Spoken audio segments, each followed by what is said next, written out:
I'm pleased to introduce our next two speakers, Cara Benedetto and Benjamin Alexander Huseby.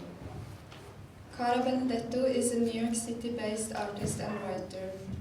She has exhibited internationally as well as nationally in the US.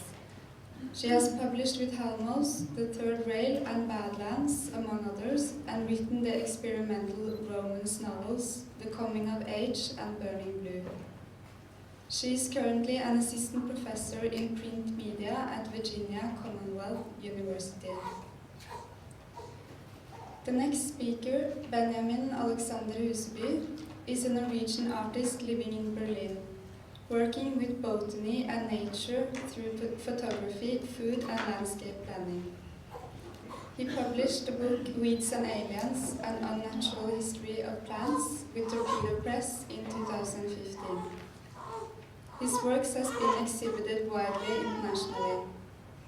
Benjamin is also a photographer, working for magazines like The Gentlewoman, Dazed, another magazine, Fantastic Man, Vogue, etc., and has self-published several artist books.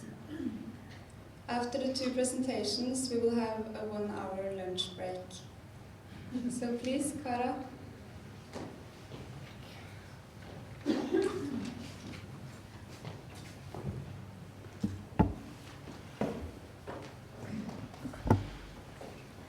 Thank you. Thanks for having me, Torpedo and Corinn. Awesome to be here. I'm just going to set my timer so I don't go over. So as Karen mentioned, I'm an artist and I also write experimental romance novels. Women's desire threads itself throughout all of my work. And I'm particularly interested in how desire can be produced when the phallic order is removed. And I think about that too within print media. It's so dark in here. It's really hard to see everyone, but well, you can see me, so that matters. But in thinking around printmaking, and in my classes where I teach at Virginia Commonwealth University, I'm often thinking about print media as the thing that produces, the many things that produces value around any given event or singular thing. So the way that multiplicity enacts itself in printmaking is something that drives my practice as well as the way that I teach. So in teaching, we're doing a lot of, in classes, we're doing a lot of reading and writing and performing and speech acts and various forms of dissemination and thinking through how to name and how value is made.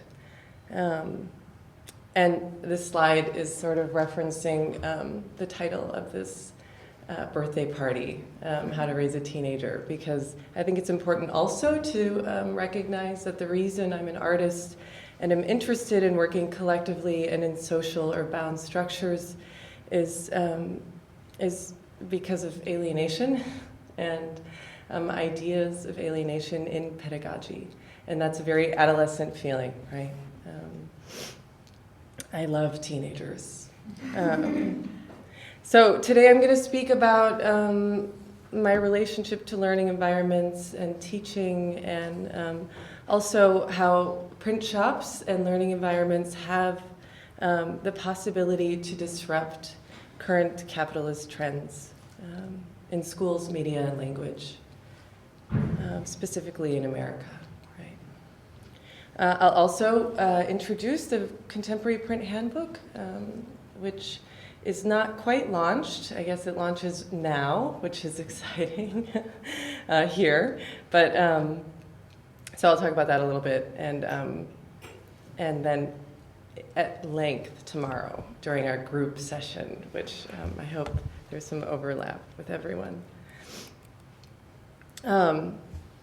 So the imposter. This is a poster from one of the student shows that we had last semester, and the imposter is a really interesting character in relation to printmaking, because the imposter, of course, is someone who pretends to be somebody else, often to gain financial or social status, as well as defined by its feelings of deep inadequacy, right? Intellectual fraudulence, and like, I guess, some kind of spy, right? Or we could even think about a copy of some so-called original. So as an American academic and printmaker and artist, I really relate to this term. And I'm pretty comfortable in its exposure and artifice. And I'm really interested in the way that learning environments and language also moves through me. And I think of it, I think of this term as more of a filter than like a drain stopper. And working in learning environments, I think filters are always better. Those are some of the reasons that I'm interested in printmaking and participating in schools. But I think printmaking is in the unique position to articulate value and gives an opportunity for people to feel vulnerable and to think through multiplicity and meaning and materiality. And I think this is a serious issue because I'm dealing with the institution of the MFA, not only having gone through it, having accrued enormous debt, but also kind of in the conversation in order to produce what now and what next. And I think that there is a possibility in soft tactics, feminist renderings of language, and ways that we speak to each other in pedagogy. And also, you know, it's important to understand how the institution of academia is informed by the art market and all of the things that we're talking about here. And I'm more interested, or I am interested in hopefully finding ways to resist the objectification of body. And that's why I think this show that's here right now, that I was so pleased to experience yesterday, such a fantastic show, so subtle in so many ways, and really in support of between women conversations and collaborations. Sorry, I digress, and I probably will a little bit. But back to teaching and alienation, I teach studio courses, right? I'm an artist, I'm a practicing artist, and I believe in action, we will also find new ways to speak.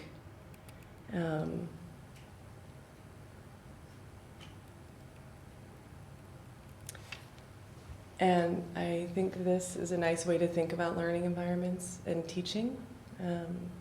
As Corinn mentioned, love, it's also like a way to consider social structures, bound structures, binding one another. This morning in bed, then 3 hours apart, I carry you in the sudden twitch of my shoulders, really talks about an effective relationship, a responsive space, produced that's often uncomfortable or hints at discomfort, right? Because criticality is something that needs to be produced and is also of the world. And so these are, we wander around a lot in Richmond, Virginia. I don't know if anyone's been there, capital of the Confederacy in the South. It's kind of an intense place, but we do try to get into trouble and engage as much as possible. This is a random encounter, helping someone with something on their truck. But, you know, I'm interested in teaching ethical and committed citizens of the world. Also, how we speak to one another is such a huge component and often not thought of. Let's see if this will just play. And so here we kind of enacted the human microphone that occurred at Zuccotti Park and various Occupy movements where the language gets blurred. And this was, Mahari was trying to memorize a Lorca poem in Spanish, and none of us spoke Spanish, but my teaching assistant did, who's in the office at the end of the room. So we're helping Mahari memorize things. it's an intimate relationship, and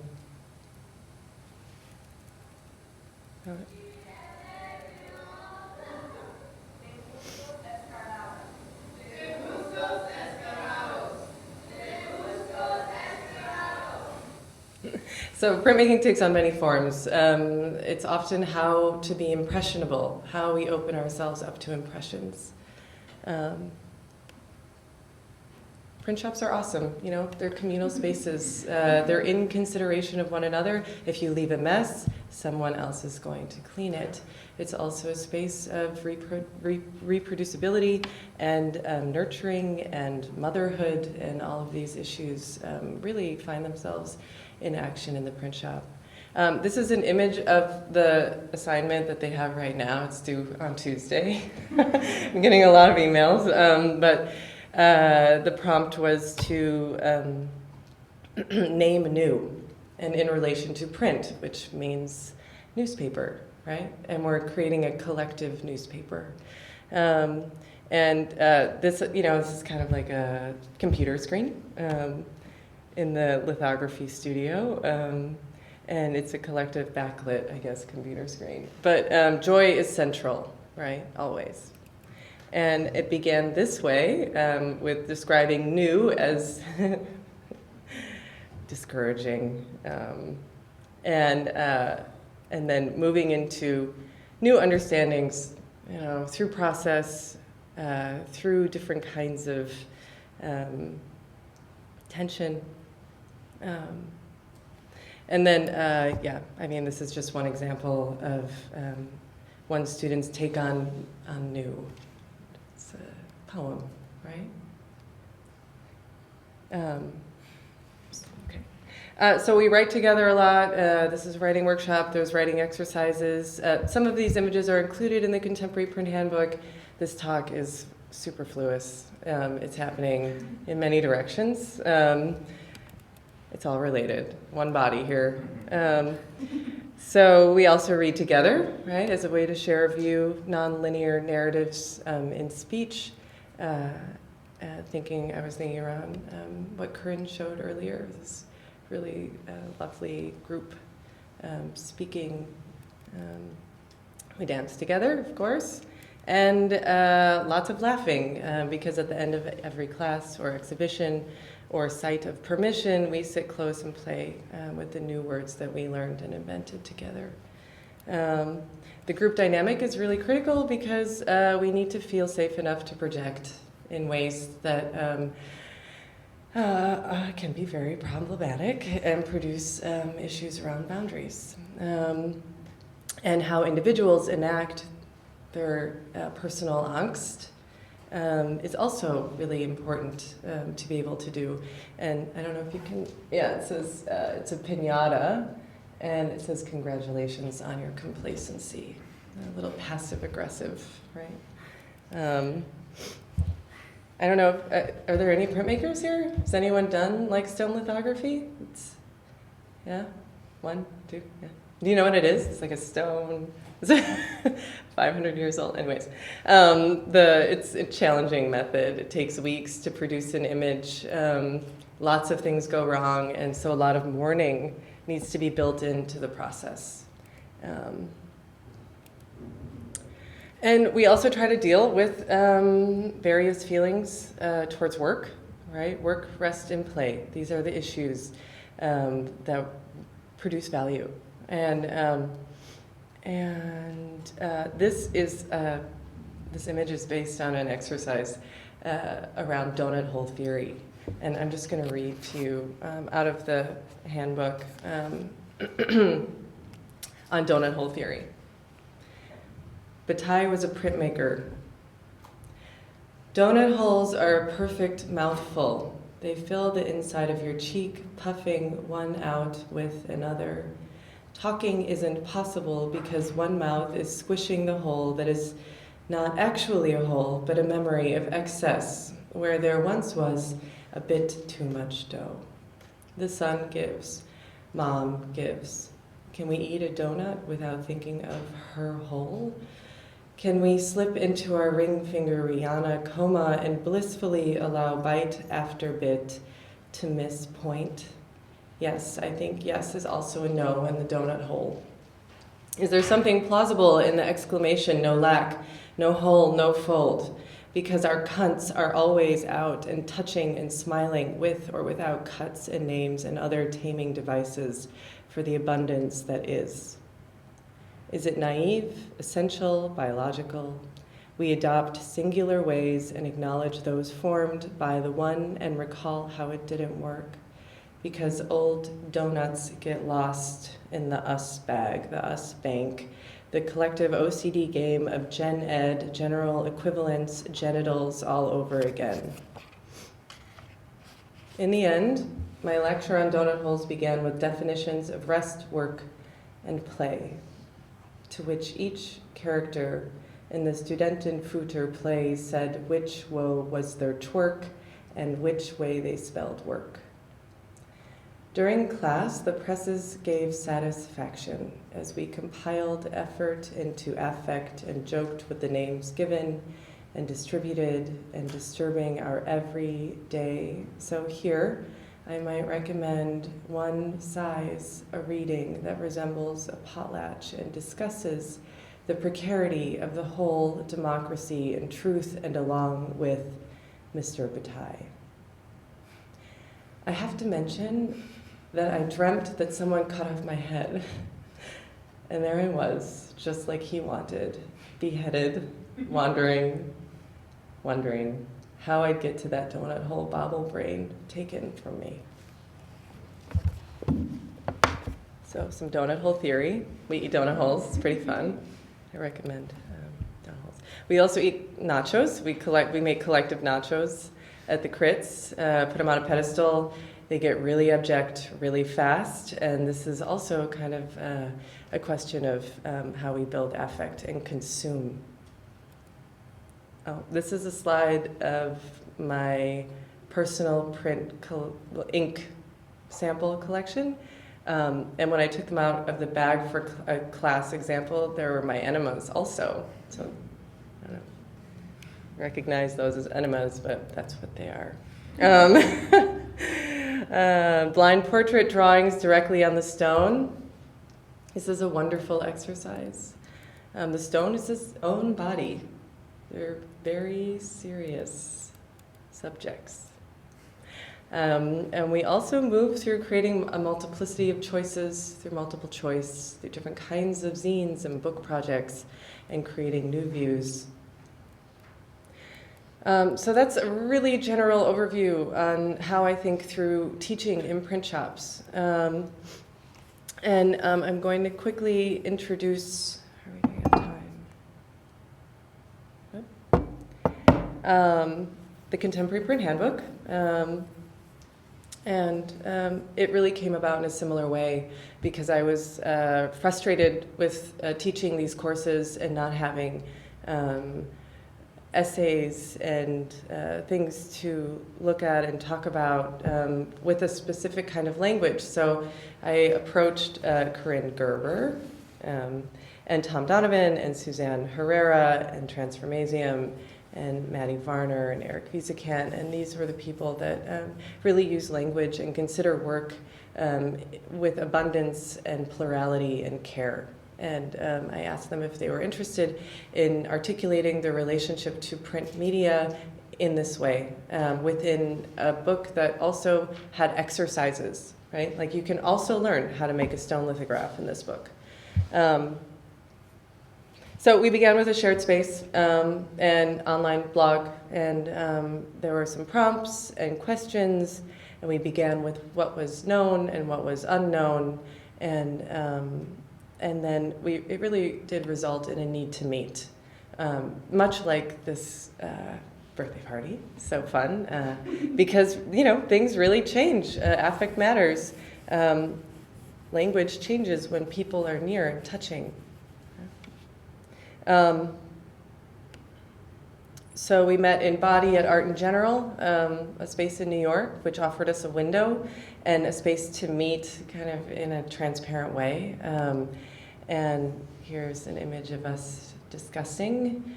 And this is an image of the window that was made. and faced out as we were sharing and talking. And it's pretty funny, actually. Some funny moments on there. One of the members joined via Skype. There were lots of snacks. And we attempted to define print together with many layers and many voices. Because I don't know how to help you. It's so important to say that. Yeah? All right. So, I don't know.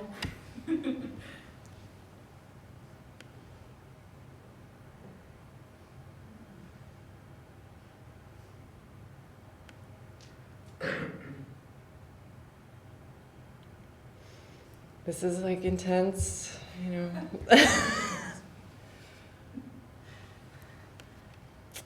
And this is the book. And I always end my lectures or talks or whatever this is with an image of my mother, because I love my mom.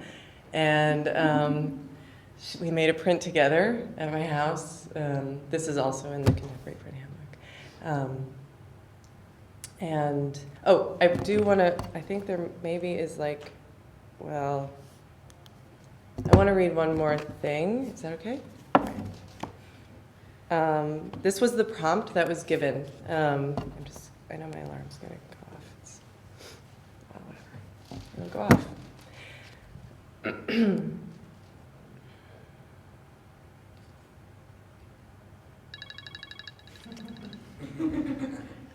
A note from the event planner. There are many voices in all of us. We impress and press one another. We live in a surface of exchanges hoping to be recognized by our ability to mimic and in a way move upon the self and our rest. Print media is contingent on the ability to recognize and touch in order to be. This is the reason it has sustained itself in pedagogy and will continue to be a part of learning exchanges. There is great pressure to release and realize. Print shops as communal spaces are places where we may help each other sigh and feel in our perpetual blind spots. The media where print resides is in a state of flux as individual multiples vary in definition through dissemination and context. The subject shifts in order to recognize a self in the collective. Print media engages these perspectives in order to communicate, document, and distribute the various modes of I and way we say we. There is a kind of feminism that articulates itself in the act of writing. Through experimenting rather than experimentation, we share a desire to give in abundance through plurality and with respect to difference. These particular innovators were asked to share their words and processes so we may bathe known terms in contemporary nets through a subjective lens. We have gathered here and in life to discuss how print media locates a psychology of feminism and sampling through voice writing in new terms by way of old. Please read me. Thank you.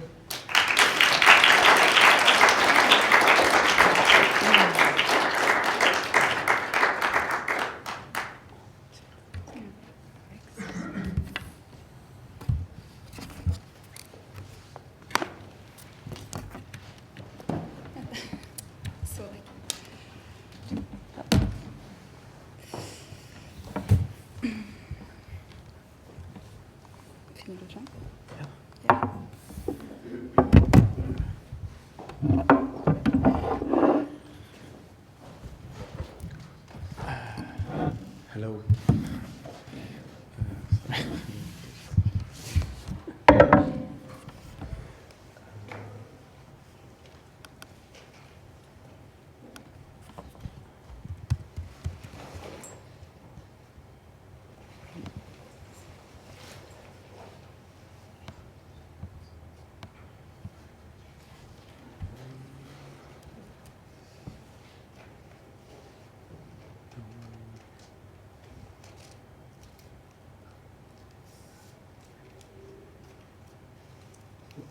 Preview. Jeg tror hvis du bare åpner det. Okay.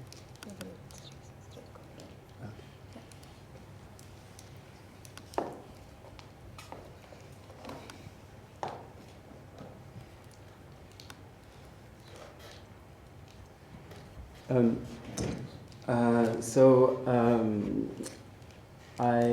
been using publications and art books,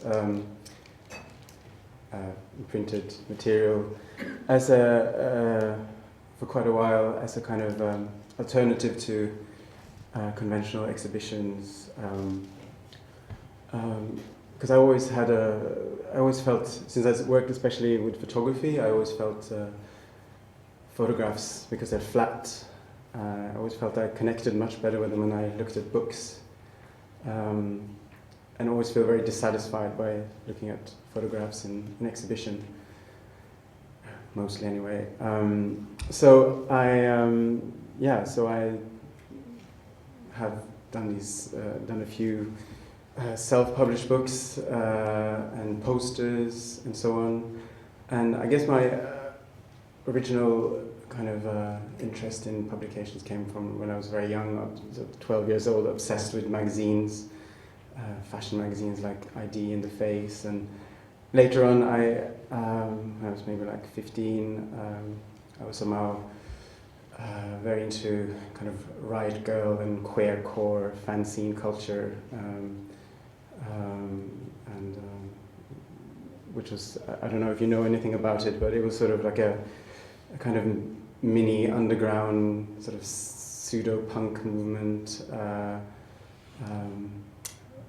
and it was a lot of fanzines being made with mostly kind of printed in like 20 or 50 copies or something like that, photocopied. I made some myself around the time. They were kind of screen printed or photocopied, and kind of it was a rather, I guess, sort of insular kind of scene. And I lived on the countryside in Norway, so I had no kind of physical relationship to any part of the scene, because it existed kind of in the UK and America mostly. So it was just through writing a few of these bands and exchanging fanzines and letters, and I think they just thought it was kind of cute that someone in Norway wrote them. As a 15-year-old wrote them anyway. So I wanted to that was just like my, I guess my initial interest in print and art books, and so I wanted to talk a little bit about these few publications. This is I just have a couple of images of a book I did in 2006, together in an exhibition at the Fotogalleriet here in Oslo, which is named after a kind of youth eco warrior group I was a member of, called Natur og Ungdom, which means nature and youth, which is and it was we have still like 2 copies left, which is actually left upstairs. If you want to look at it in physical form, which is much nicer than this. And then the same year I also did another book with just a date, which is kind of like a diary photography project of just a very specific time of my life. And I just gave these dates of when the time when these pictures were taken. And that's. I think this book is also it's also upstairs, so you can kind of. I think it's nicer to see it and like touch it.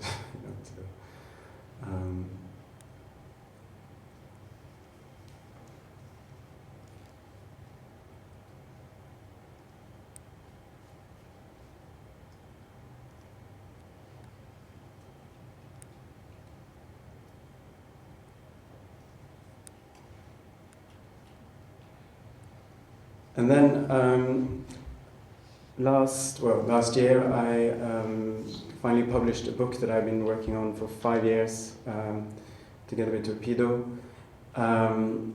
which is called Weeds and Aliens and a Natural History of Plants, which is it's a series of photographs I took of plants growing between my house and my studio in Berlin. It took 5 years, partly to kind of, learn all these different plants, and also because you work with the seasons and you kind of learn something about a plant, and then you kind of have to wait till next year to appear again. So it's quite a long, winding project. And in the end, I edited it down to plants that that are edible. And I live in the middle of the city of Berlin, so most people don't really expect to find anything there. But I found something like 150 different edible plants in a stretch of about a kilometer. So the book is a bit deceptive in its look. It looks like a very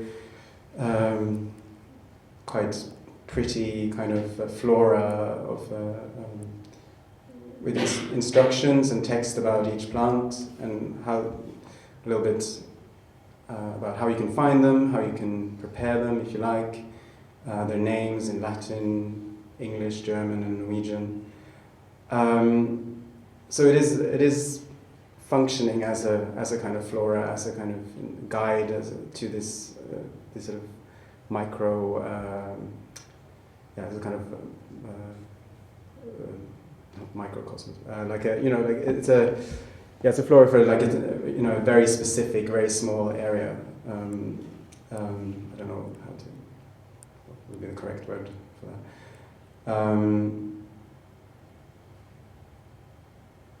But at the same time, as I was working on the book, and because I started taking the pictures without really, I was just collecting images really, and as I was editing it, I just started like thinking about other issues relating to plants, and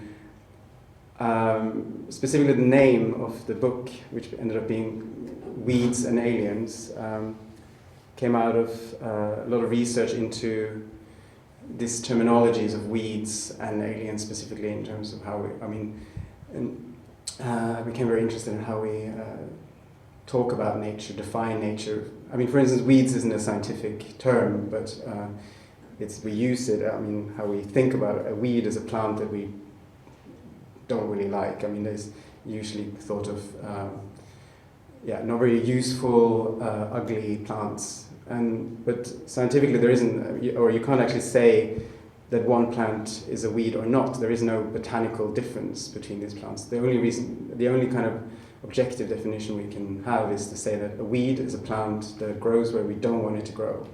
So if you, and this became quite a little twist to this was that I've been, for a few years, been working on a sort of a garden project for Henjonstad Art Center here outside Oslo, where I originally wanted to make a garden of weeds, but as I realized, actually, I want these weeds to be there. I can't no longer define them as weeds because I want them to be there.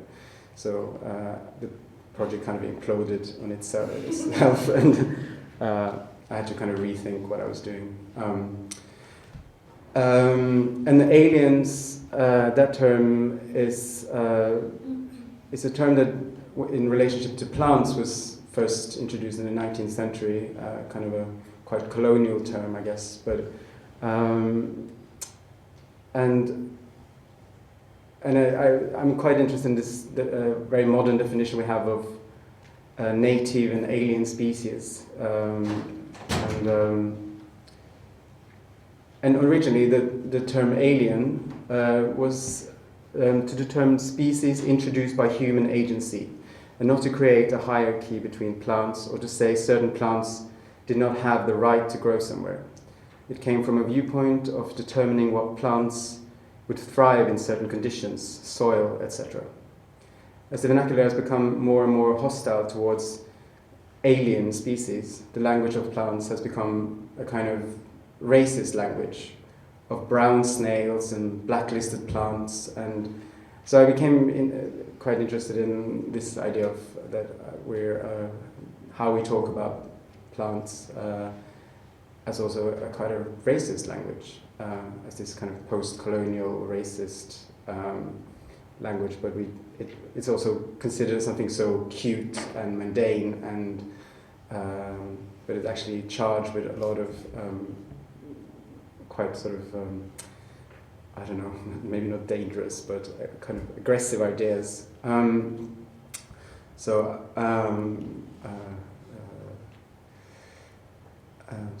Well, if you think about this terminology is like transfer to humans, you could say that they're quite similar to race theory. Because there is talk of invading species, you have blacklisted plants, and so on. And at first it might seem a little bit absurd to say that our language around plants and gardens has parallels with race theory or eugenics. But in kind of more conventional botany and biology, there's a kind of fear for the other, the dark and the exotic. You know, we think about nature as something clean, as something pure, and I just wonder why is it acceptable to talk about kind of pure nature, and why this kind of aggressive.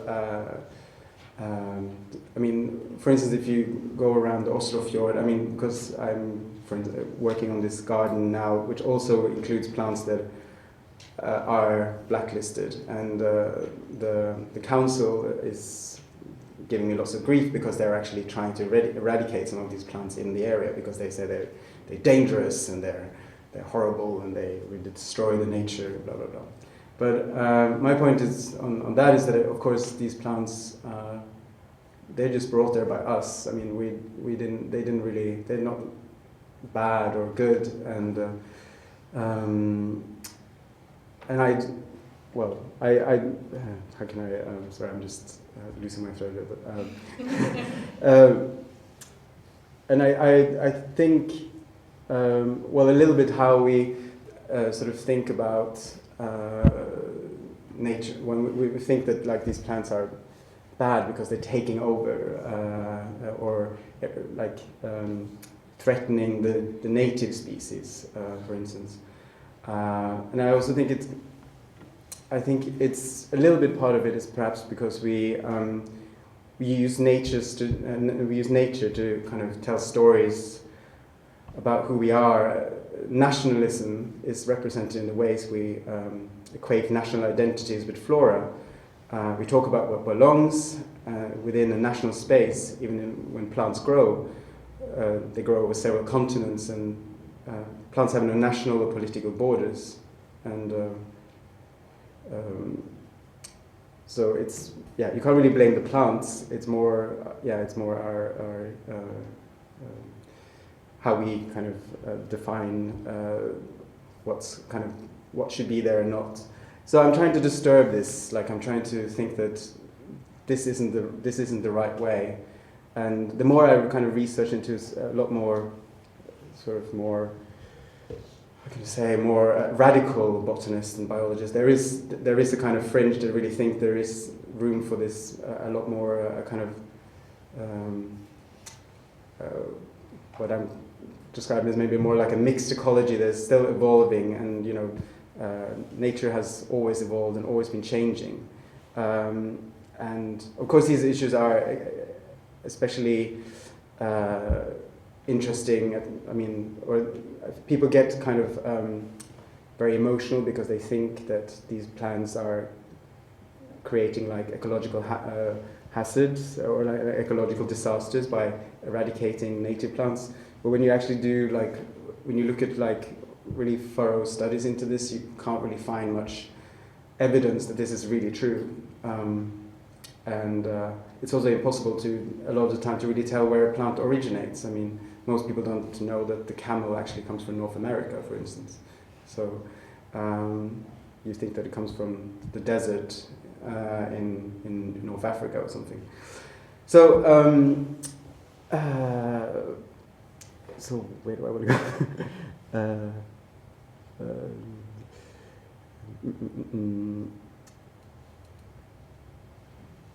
Yes. So I think I'm going to just show a little bit more of these pictures from my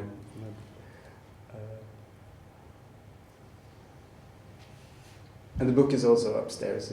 There's copies to look at them, because I also think it's quite nicely printed.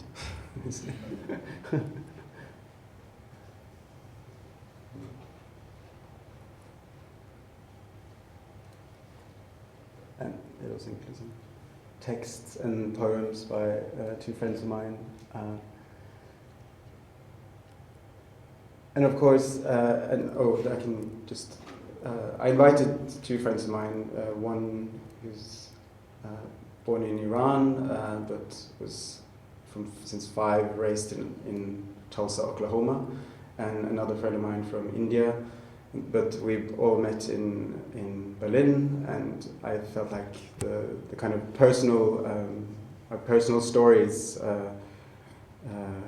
of migration, me from Norway, but with a half Pakistani, half Norwegian family, and my Indian friend and my Iranian friend, that there was this, by asking them to contribute to this book, there was this entwined with like our humans kind of personal experience of migration, mine less extreme than theirs, but nevertheless it's part of that, and that somehow relates to this idea of weeds and aliens. Yeah, and it's a little bit on mushrooms. The mushrooms are also mostly found between my house and my studio. Apart from these ones, were actually grown in my studio. Yeah, and I think that's it. I think that's it.